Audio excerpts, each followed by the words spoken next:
Welcome to Healing Generations, a podcast creating a dialogue uplifting the importance of healing, strengthening, and supporting our communities, and that addresses the disparities and inequities in communities of color. Healing Generations is brought to you by the Healing Generations Institute, a collaborative initiative of the National Compadres Network and the Brotherhood of Elders. Be sure to subscribe to stay up to date on our new releases.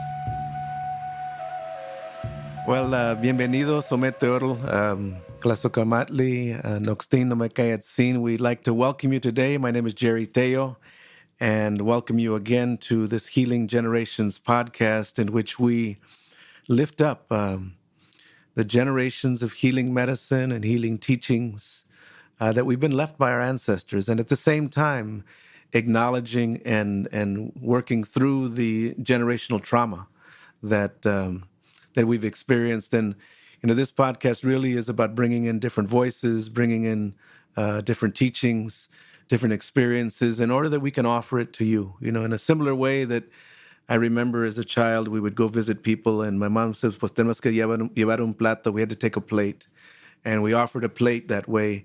And my mom says, "Pues agarra lo que quieres, take what's good for you." And so we offer it in that good way too. We're going to offer our experiences, our teachings, our what we've learned, and you take what is good for you as you move on in your life. I want to begin by thanking the Creator and the ancestors that have come before, the people of this land, whatever land you're on.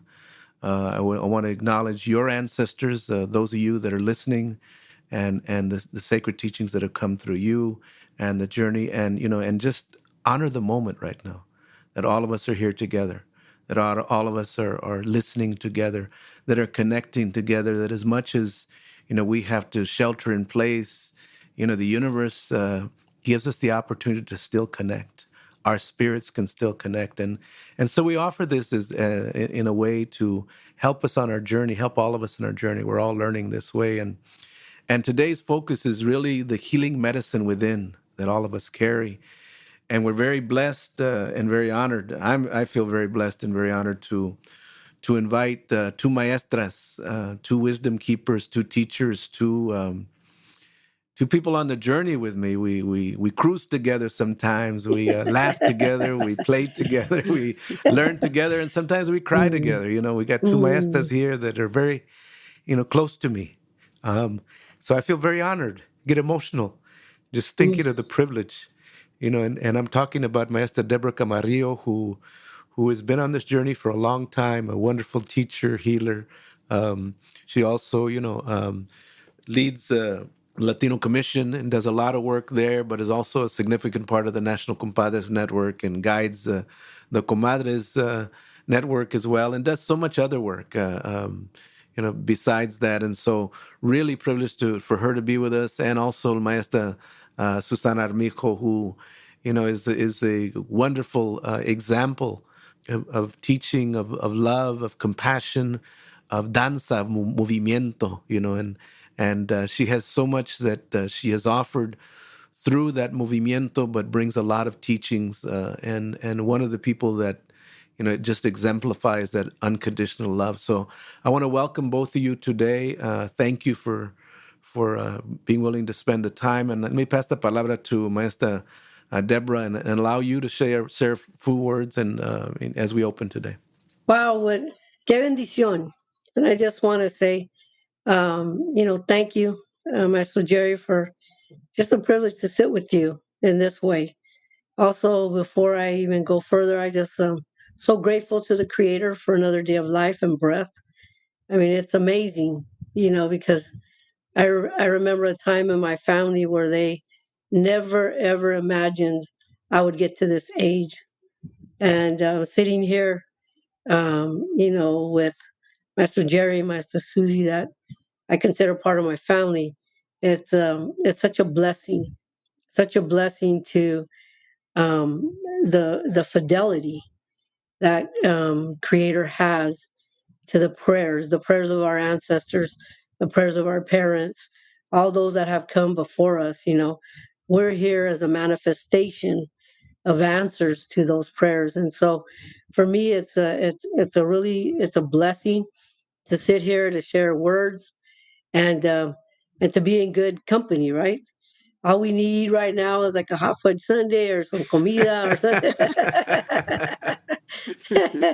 That unfortunately we can't get through the air. But no, thank you very much, Maestro. I love you, and thank you for having me as part of this conversation today. That's what come on. Yes, yes. And Maestra Susie, would you like to say some words to open us up? Yes, I just feel so honored that I'm sitting here with the both of you as well. It's overwhelming to me as you were both talking. I'm reflecting on a lot of things that brought me to through my journey this far, and like we we say very often. Maestro Jerry, myself, are like, what are we doing here? How do we get here? And I'm sitting here like, what am I doing here with these two? Like it's just like just reinforces to me the power of being connected to Creator and the ancestors, and another confirmation that I guess in the words of Mother Teresa, Creator does not only call upon the qualified to serve, He also qualifies the called. Mm. I I hold you both in such high regard, and I've learned so much from both of you, and I just feel so humble to be able to sit here with among you two as well. So I know that has a lot to do with all the teachers that Creator has put in my path. That has all the teachers that have come into my life, all the people, all the friends, all the relationships that have each taught me something, maybe not even knowing, just by their examples, by their words, by their support, with their love. And so I give thanks right now to Creator for putting all those people in my path. So some of them were very difficult, taught me very deep lessons, but have brought me great wisdom and great medicine to be able to have come this far. So gracias a Dios, gracias to both of you. Thank you so much. Thank you. Mm. Well, thank you both for opening us up in that good way, and you know um, we recognize that this path that we're on, it's a journey, and the lessons come in a lot of different ways. They come in the light, in the in the flow, and sometimes they come in the dark. And dark doesn't mean bad; it just means that it's a challenge for us. And we recognize for all of us to get here, but for anyone to get wherever they're at, they got to travel to night and day. And I wonder, Maestra Deborah, if you could begin by just sharing with us, you're a little bit about your journey, and the teachings that you've learned along the way.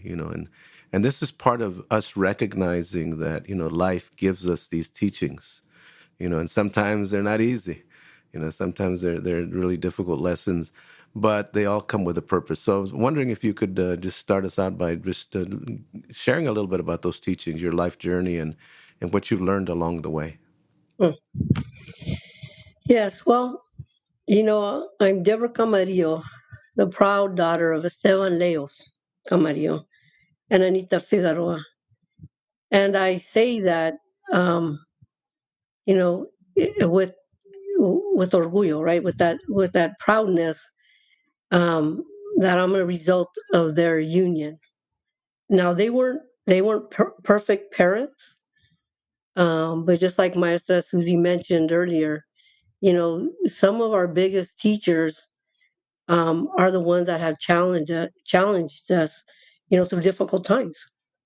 And so, in my journey, my father he came by way of Zacatecas to Texas. The Camarillos ended up in Texas, in Kingsville, Texas. And as he was growing up, what he shared is that it wasn't an uncommon vision at that time to see African American lynchings and Mexican lynchings. Mm. And that profoundly impacted his life, right? And it would anybody.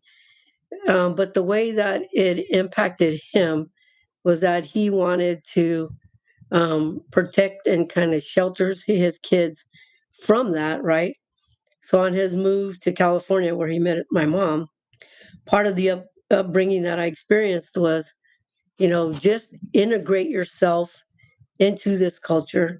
He wanted, the emphasis was more on speaking English than Spanish, because he thought that that was a good way to protect his family so that they wouldn't have to go through the atrocities or go through or endanger themselves or their lives, because of what he's seen.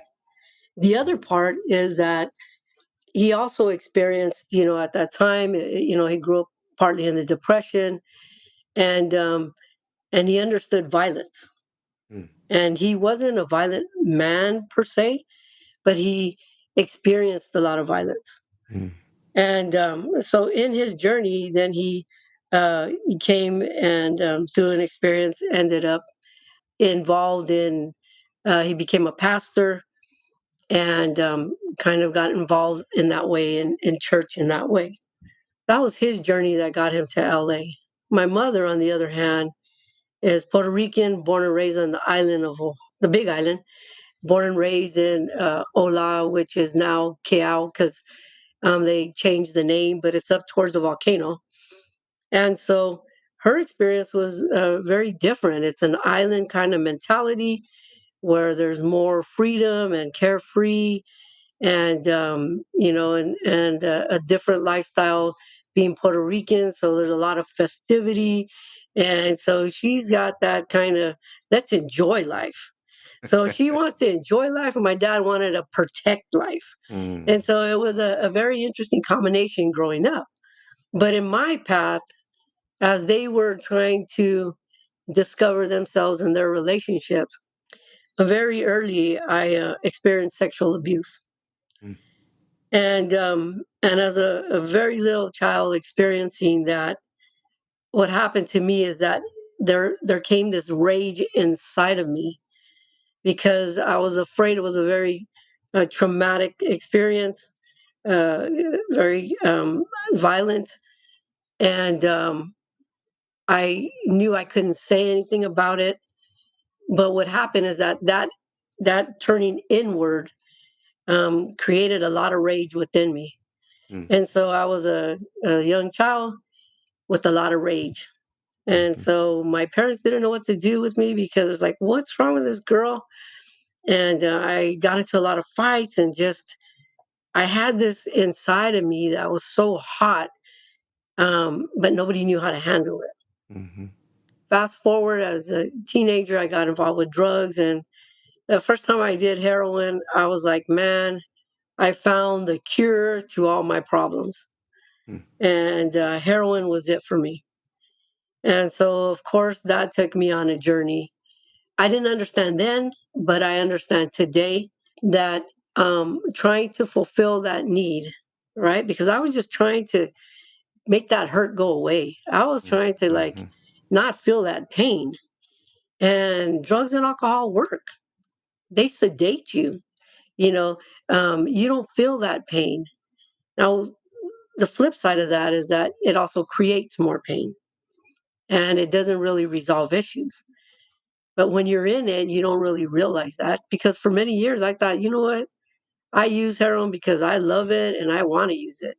I didn't understand that there was a connection to the pain that I had inside and what it mm, was doing for me. And so through my years, of drug use and of incarceration and going through all that, it brought me to a place finally where, and I really feel it was a divine intervention. I had gotten in trouble again. I didn't go to, when I paroled out from federal time, I wanted to go back to LA, and they didn't allow me to go back to LA. So I had to go to the Bay Area where my parents were at, and they accepted my parole there. And I was angry because I didn't want to be in the Bay, because I was like, I love LA. And so in that experience, I got in trouble again, and it was severe trouble. But it was at that point, and I really believe it was a divine intervention that happened. And the case where it pertained to myself, just the courts dropped it. I mean, nobody can explain why, because it was rather serious. But that really was the beginning of the change for me. And it was through that. And it's interesting because I remember one time when I was doing time, I looked at the corner and I seen a group, and I was young. I was probably like the late 20s at that time. I looked at a group of mujeres sitting in the corner, playing cards, smoking cigarettes, eating candy bars, because that's like a luxury at the time in the joint. And I looked and I said, man, is that my future? Mm. And really, I think that little seed actually started to go, well, maybe it doesn't have to be your future. But anyways, and so I got out and then began, and I got into recovery, and doors opened up, and I started to discover in life that really, because I was convinced once a Dauphine, always a Dauphine. But I think it was being involved with another group. And at the time, there was the Chicanos up in San Mateo County that was like, let's do something for the community. Come on in. And their embracing of me and pulling me along um, really was the inspiration to feel like, man, I could do something different with my life. And it's not that because I think back, like I've always had a passion, to want to help. But because of my own trauma, I just could never get there. And at this point, hooking up with this group of other Chicanos that were in the community at the time, and then getting involved in starting the Latino Commission really set me on a healing path in a way that I hadn't known before. And so, I'm just really grateful for those people that sometimes see in you what you can't see for yourself, that contribute in your life because they think you're worth it, but at the time you haven't come to that worth within yourself yet, right?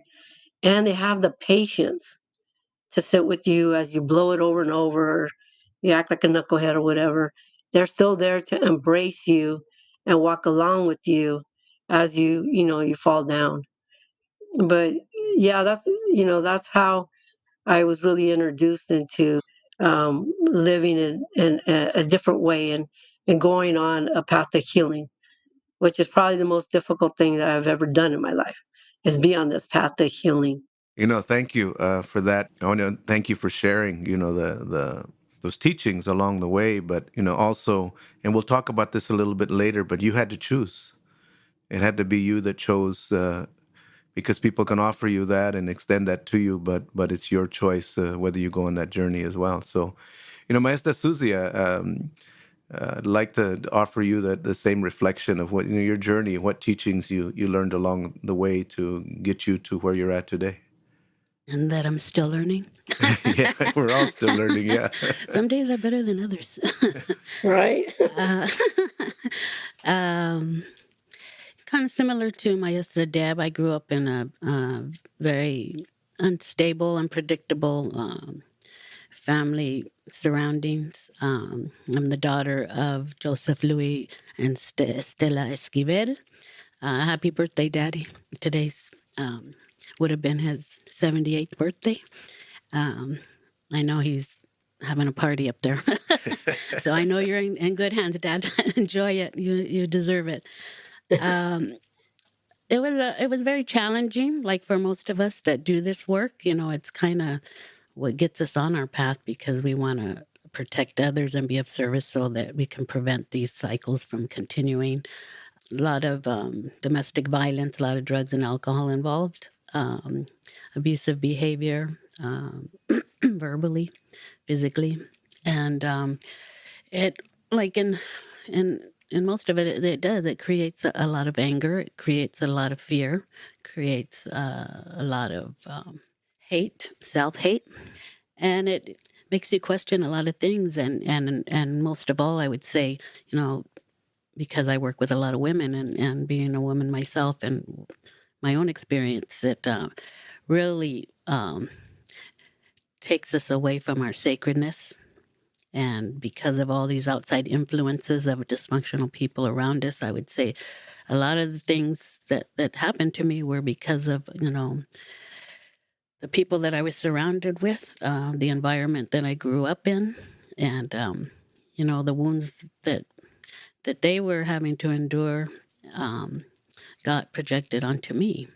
But because I couldn't understand how those cycles work, and how those dysfunctional behaviors get transferred, contrary to Maestra Deb, as she, it built a rage and anger inside of her. To me, being so empathic and the sensitive child, I internalized everything. Everything went in, and I absorbed a lot of things. I absorbed other people's anger, other people's emotions, and unknowingly. It's confusing because I would feel so many things and think that they all belong to me. And with time, I started identifying myself that way, not thinking that I was sacred or that I was a blessing or that I was wanted or valued, but more feeling like I was dysfunctional and not worthy and not wanted. And so I didn't have any clue to any of the beautiful gifts that Creator had blessed me with or my talents. I was just always striving to be those things in the people that I did look up to. I wanted to be worthy. I wanted to have purpose. I wanted to be surrounded by loving adults and supported. And so I was always, I see it now, I was always looking at myself as a deficit and not enough and wanting to be more because I was identifying myself through my emotions, and I was thinking my value was only on behalf of how others saw me and how they validated me. So if they saw me as a good person, then I would believe I was. But from one person to another, somebody else could just knock me down and make me feel like nothing, and I was nothing. So I was like a feather in the wind. Just, if I happened to be around good, supportive people, I was good. And if not, I was nothing. And, they always say, know who you are, know where you come from, and have a good spiritual foundation and connections so that you can stand in your truth and be true to yourself and not do things because you want to win the validation and the acceptance of others, but do the things that really bring your soul and your spirit joy and happiness and make you feel like a better person. And so I just went through years of that and trying to take care of my mom and my brothers and try to get through school. I felt that was a great accomplishment that I was able to graduate because a lot of my friends didn't. But after that, I just felt hopeless and without purpose because I didn't know where to go from there, and I didn't have the guidance around me to guide me to know the next steps. And so there was a time when I was just like, oh my God, all my friends are going to college, and I'm, at that time I was working at a Wiener Schnitzel, making chili dogs, and, which I love. But I knew that's not what I wanted to do for the rest of my life. And so I just started to just sink and spiral down into some very dark thoughts and to some very dark places. And my solution at that time, without having any supervision around me or people to help me process, was I think it would be better for me, less painful, to die than to live. And so I spent, a couple of weeks just contemplating how I was going to do that and how I could do it with the less drama so that, my mom wouldn't be traumatized any more than she was already. But Creator had a different idea, and Creator's timing, as always, never fails to show me how divine when we're willing. And I was blessed to be introduced to a very powerful and inspirational maestro, Florencio Yescas. He was one of the first elders and capitans to bring the danza back into the United States. And I was able to go and meet him and see him offer his medicine in the ultimate inspiring way. And I was just overwhelmed. I know when I walked in there and I heard those drums, it was like a spell was broken. Like once I heard the beat of that drum, it was like clicked. It was almost like I had been sleepwalking up until that moment. And all of a sudden I woke up and I saw him present, and I was just like, wow, like this, it just spoke to every cell in my body. And luckily, I was able to be introduced to him. And I share this story all the time because it was the beginning, of me coming into my power, coming into feeling again, because I had been numb for so long in order to survive, so disconnected from my body and my movement. And he looked at me, and I just was so mesmerized. And I said, I just want to tell you that this is the most beautiful danza I've ever seen. He looked at me and he said, see? And I was like, yes, thank you so much. And he's like, well, why aren't you doing it? It's part of your culture. You should be doing this. And I said, oh no, I could never do that. I could never get in front of people and have people look at me. And I didn't even go to a school dance. I was too shy. And he's like, no. He goes, if you can walk, you can dance. And I said, no, I just want to see you dance. And he looked, at that moment, he looked in me. He didn't look at me. It was like his eyes just penetrated into my soul. And he said, oh, qué bonita, such a pretty girl, such a pretty face. I was like, gracias, thank you. He goes, but I just want you to tell me one thing. Yes, anything. Why is it that your face is so full of smiles when your heart is so full of tears? And my mouth just dropped open. I was like, he sees me. He knows. It was almost like he knew what I was thinking to do, what I was trying to plan on doing. And I was like, how can he know me like in 2 minutes when, people all around me that know me all my life haven't never even seen that in me? How could he see me like so deeply and so profoundly? And he said, oh, don't worry. He goes, I'm going to teach you to dance. And tonight you're going to come back and I'm going to put you in a traje and I'm going to put you on stage and you're going to dance with me.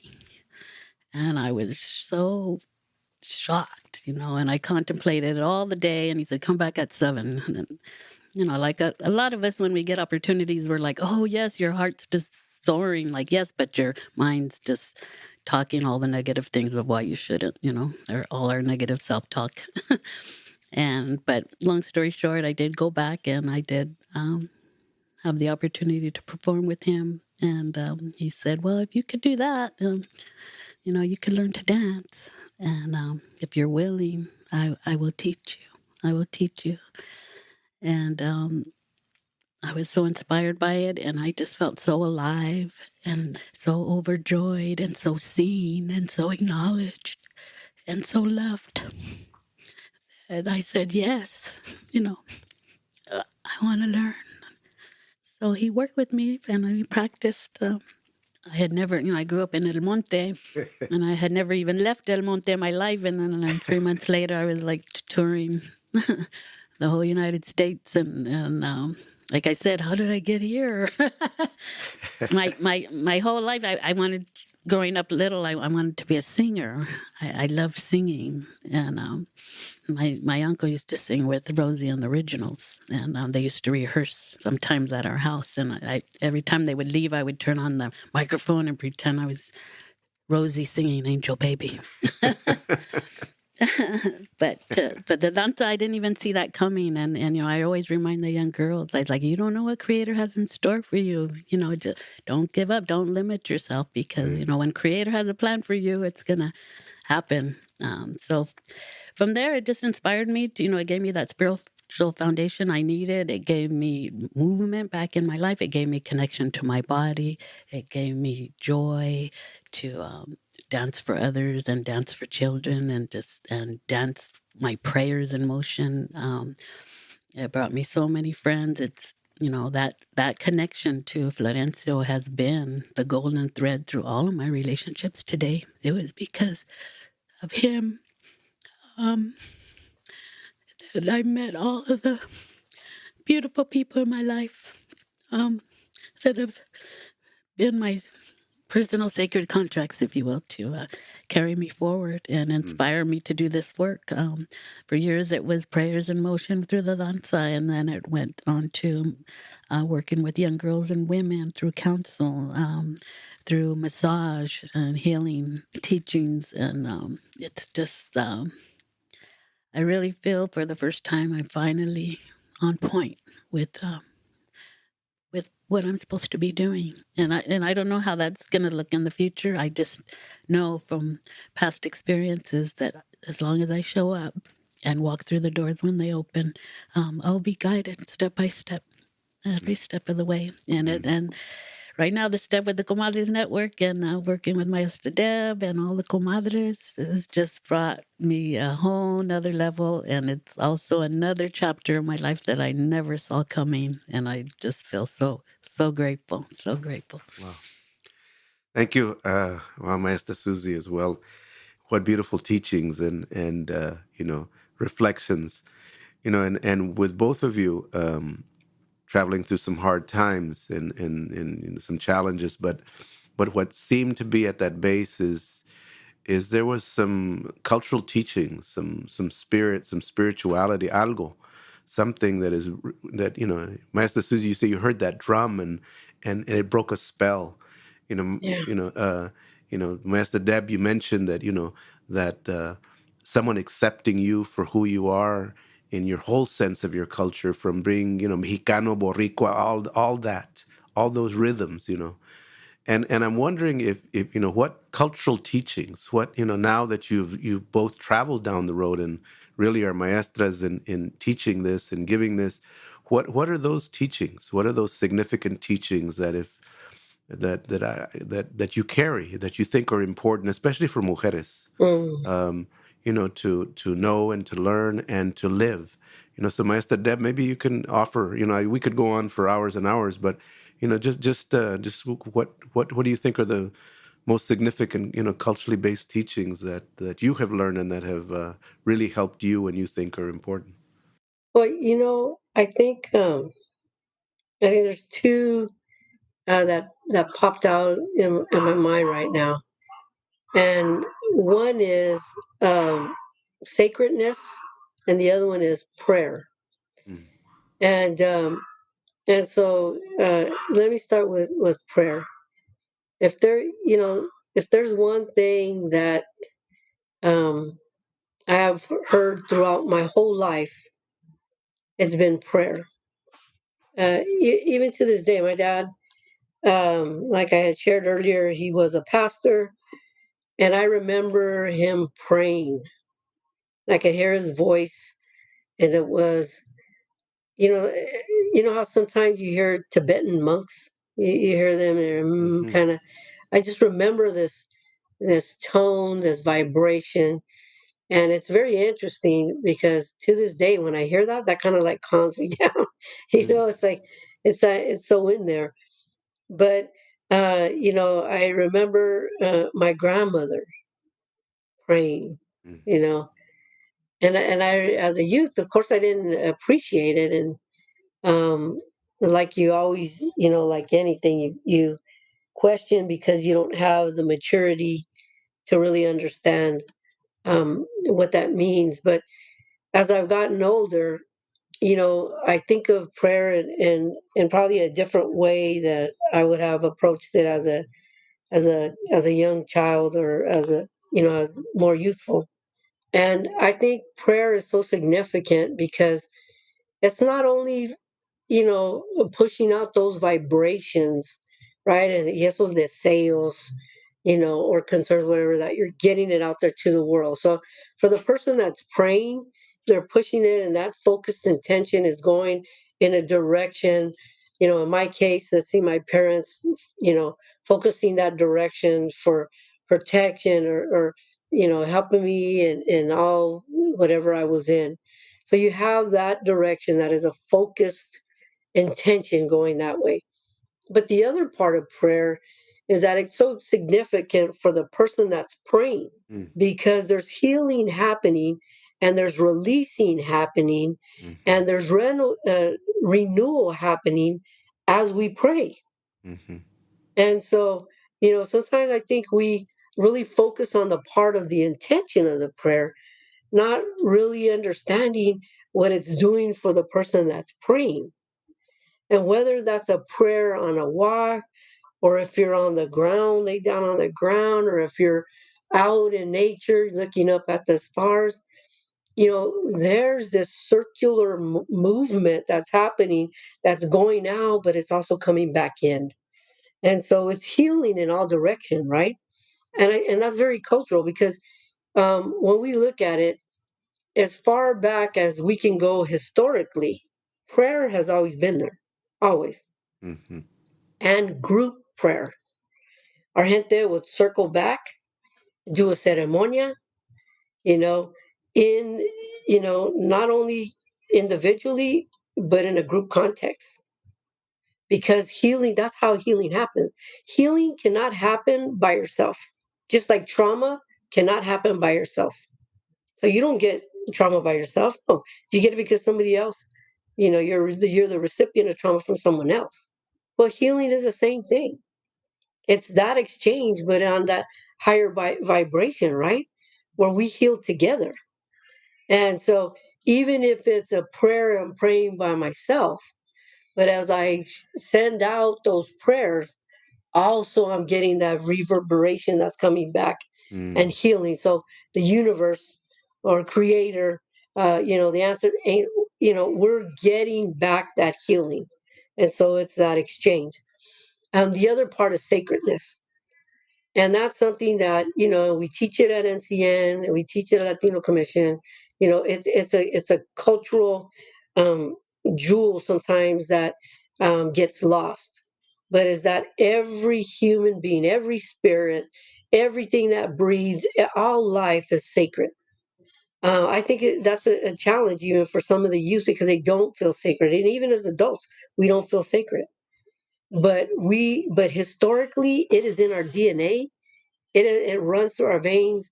We come from a place that is a sacred place. Mm. And that reflection of Ometeo, or that reflection from God, is sacred. That's deposited into everything that has life and breath. And I think, for me, I refer that, it's funny, so for those that know me and know me personally, and especially when I was growing up, there was a period of time. So now, if you can imagine this, my dad's a pastor, right? Yeah, he's a pastor, and Mhm. they always say that pastors' kids are the worst, right? And that's probably true, right? Uh, but my father was a pastor, and and I was like, like a little from the hood, like a little, gangs, it's like that was me. So if you can envision a little cholito walking by, that was like me, right? Mm. But my dad being a pastor, and I'm his daughter that doesn't look like a daughter, more like a son at Mm. the time. Even when people from the church would come over, or religious people that he knew, never once could I feel shame coming from him Mm. to me, or towards them about what they were seeing as his daughter. Wow. Because he could, in spite of all the madness, when he looked at me, he could look at that sacred part of me and not Wow. the madness. Wow. And that is such a blessing and a gift that, when I think about it, those are some of the things that I believe that sustained me through all the madness, bringing me back home.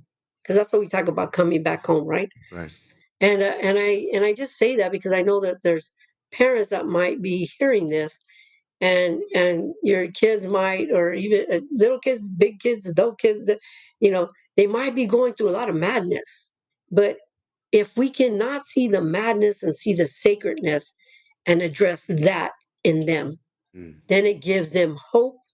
It gives them that support because trust me, when you're in a life of madness, it's not because you're okay. It's because you're not okay.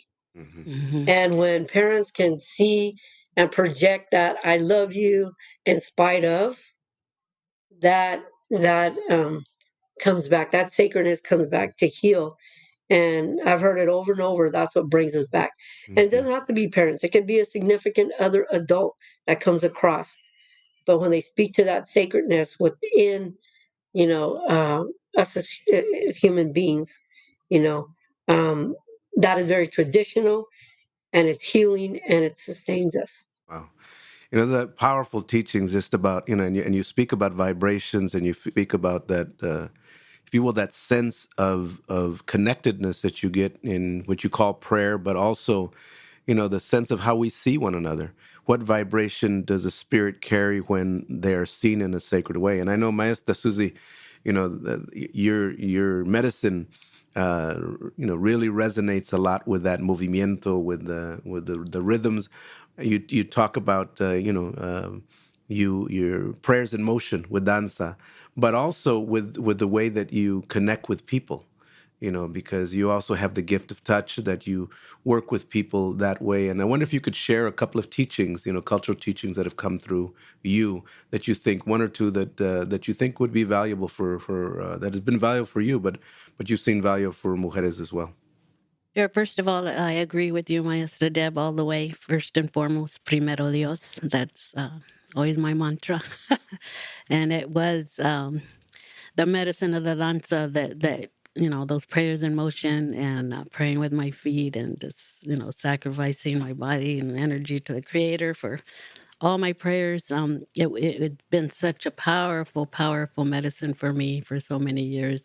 That I was blessed with being able to do the danza, because there would be so many times when I was so distraught and so my spirit, that flame just barely flickering inside of my soul, where I would just the danza, all I did is just shut up and dance, just dance and dance and dance and just recharge and refuel and release and that was my go-to medicine for so many things, and it fed my spirit, it fed my soul, it gave me strength to endure and to move forward and to get out of that stuckness,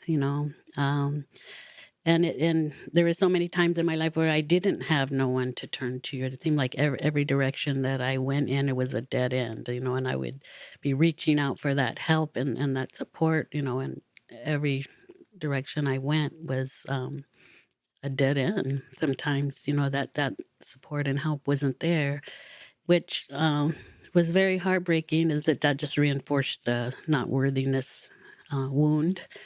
But also, I see it as a blessing in disguise, because a lot of times I would just end up laying on the ground looking up.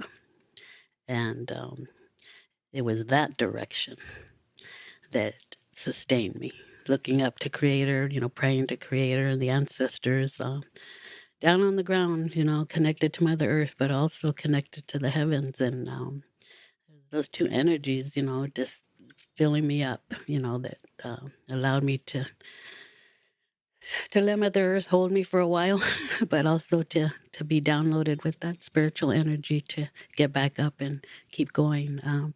So faith is real important, especially, like I mentioned before, today with what we're facing and with the pandemic. It's so much bigger than us, and we don't have the answers. We're just going day by day and just trying to navigate it, on a daily basis, and hold on and hang on. And only Creator knows where this is going or why this is happening or where it's going to go from here. And it's really makes you humble yourself and surrender and have that faith. It's just creating me even more faith to just hang on and surrender and pray, know that we're going to get through this.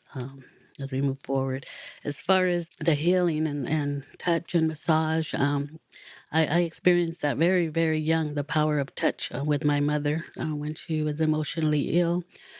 They had her so medicated that I couldn't reach her She would be laying in bed for days on end. I'd go to school, she'd be laying there, come back, she'd be laying there. The medication was so heavy, it just kept her bedridden and checked out. And I missed her. I missed the connection. I wanted my mom. I was 7 at the time when that first happened to her. When it was in time that I realized one day, I was just looking into her eyes and she was just staring straight out into space, almost like catatonic state. And I just began rubbing her and I kept massaging her for the first time in months, her eyes started moving and connecting with mine. She couldn't move physically because of the medication, but they always say the eyes are the windows to your soul. And all of a sudden, our eyes locked, and we were just looking at each other's eyes. And the more I massaged her, the more her eyes were moving and blinking, and it was almost like, there you are. I found you. Come back. I reached you, and that went on for months. That was our way of connecting. It was through the touch, the power of touch. And I realized, I always kept that with me, that realization that there's a lot of people that were coming to my path, and especially, the women that I work with, and they're so disconnected from their bodies. And it's been proven over and over again that sometimes, like words can't say as much as a hug. Sometimes we just need a hug. We just need to be held. We just need to feel. So it inspired me to learn more about massage. And as I continued working with the women, and I began in counsel, and guiding them. But I realized that we were working everything mentally. And so they were understanding why they were having the behavior they were having and the emotions that they were having. And that was all good. But the wound was in their heart. The wound was in their spirit. The pain was in their spirit. And that's what needed to be healed. And I realized with my mom, I remembering my mom's disconnection from her body. I was like that. And I remembered the touch. And I was like, I need to massage them. I need to connect them, reconnect them with their body and let them feel, So I began exploring more and learning more about massage, and abdominal massage, because a lot of our trauma is stored in our abdominal area. It creates a lot of issues there, reproductive health. So it's been a tremendous blessing for me and the women that I work with to be able to offer that healing modality and to help them to reconnect with their hearts, with their spirit, with their bodies. And I always laugh because my daughters, when they were born, I would started massaging them. Every day I would massage them. But it was like a real light touch massage to calm them. And they got so used to it that, years later, like they're in their 20s and they're still like coming to my bed, Mom, rub me, massage me. They still want me to do that. I was like, you do it to me now. I've been doing it to you for years. It's Mama's turn now. And they're like, no, please, like nobody could do it like you do it. And it's almost like built in their cell tissue now that Mama's touch and the Mama's massage. They still ask for it. And sometimes I complain about it, but then I realize, they could be in somebody else's bed asking for a massage. But I'm glad they're asking Mama. So gracias a Dios for the power of touch, of healing touch. Wow, that's beautiful teachings. It reminds me of my mama's hands. Just putting her hands on me would make me warm and make me calm. And my grandma would, with that la limpias, just rubbing and the sobando and all of those things that come from our culture. Obviously there's so much that both of you have to teach, and I'm just gonna, share it here that we're hoping that the maestras are gonna begin their own podcast and really to deal with, some of these things. There's so much discussion that needs to go on, and women need to hear from women. Yes. This way, and so we're hoping in the future to be able to do this, but to kind of bring this to a close, for today. I want to ask each of you just to maybe share one point of advice or counsel that you would like to give to mujeres or young girls or whatever that that maybe you can offer them as an elder. What do you want to pass down to them for them to remember, as they move forward in life? Master Deb? I would say this: walk where you're loved. That's an African proverb, and and I see that out there with a lot of young women and just youth in general, and with us, we walk places that reject us, that harm us, that abuse us. And so my advice would be, you're sacred, so walk where you're loved. Find those people that are going to uplift you, that are going to love you in a good way, that are going to support and encourage and inspire you. Walk where you're loved. Mm. Wow, that's beautiful, and I think for some people that might say, well, I don't have anyone around. I think we have to be ready for it too, because I know there's been times in my life where people have tried to love me, and I wasn't ready to let them love me, right? Or I was more used to hearing, negative things than positive things, and I think that that sense of sacredness is important. Maestra Susie, what kind of counsel or final words you'd like to share? Couple of things that come to my mind, and it's things that I reinforce with my own daughters, and they reinforce it with me over and over again. Is the power of our choices, and being willing to accept the responsibility for the choices that we make. I'm not saying we're always going to make the right choices, but at least do them consciously. Um, and know why you do the things you do. I know me growing up, a lot of the choices that I made were to please others and not myself, and everybody around me was so happy. But they weren't things that my spirit really wanted to do a lot of the times, but it was because I wanted that love so deeply and that acceptance that I would do a lot of things motivated by, you know, trying to get that acceptance and that love. Took me a long time. I remember Maestro Jerry and I for years and years ago, and you had asked me that question. If God came down and gave you a choice to have anything you wanted, how you wanted it to be, what would that be? And I was dumbfounded.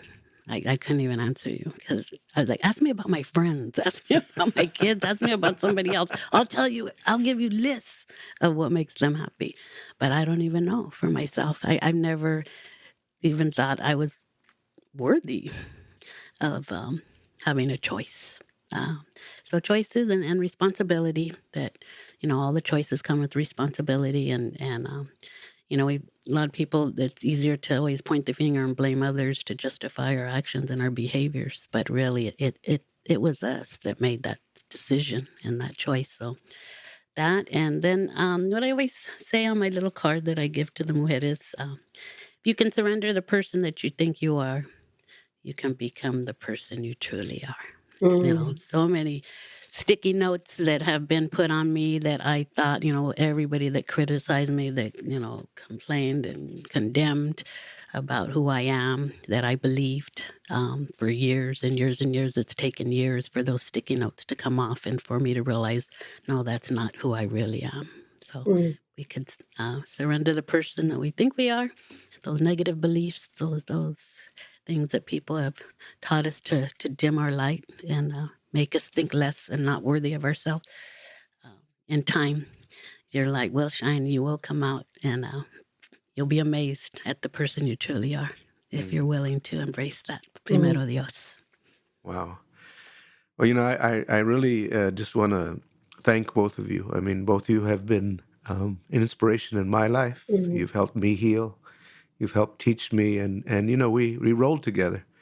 We say we Mhm. cruise together when we're doing our work. We're out there, doing things, and Till the it's wheels fall off. Till the that's right. fall. We laugh a lot, which is also healing, and we learn from each other, and we Yes. we check each other too, which is real Yeah. important. It's real Mm. important, because even though we've lived a long time, doesn't mean we're still not learning the lessons, and doesn't mean that Yes. sometimes we don't mess up, and we need to be checked as Mm-hmm. well with love, but Mm. but. Uh, but I Always. really want to just appreciate both of you for all that you do and you've done and you continue to do for so many people, and just as an acknowledgement and as a reminder, in our ancient teachings, we're in the sexto sol right now, and this sixth son, and the ancestor said, in the sixth son, women are supposed to lead. Yes. Women are the Yes. leaders. Women are supposed to Mm-hmm. guide us. Women will guide us and heal us out of all of these wounds. So I try and be mindful about that, and try and follow, and I really feel very confident, because the mujer leaders that we have, so many, so many, so many, are so powerful and so wise and have so much medicine. So I just want to offer that to all those people that are listening, that it's time for the women to lead. You've been guiding all along anyway. We just haven't been paying attention, right? And Mm-hmm. and I know in my home, my mom, my abuelitas, they were the ones that held things together in spite of whatever happens. And so I just want to, ask the Creator to continue to guide you, to continue to bless you, Mm-hmm. continue to protect you, and thank you all so so much for all that you do. You know, we want to invite you to continue listening to these teachings, to the podcast. If you want additional information, you can always go to the website of the National Compadres Network, and the Comadres are there too. You can connect with them as well.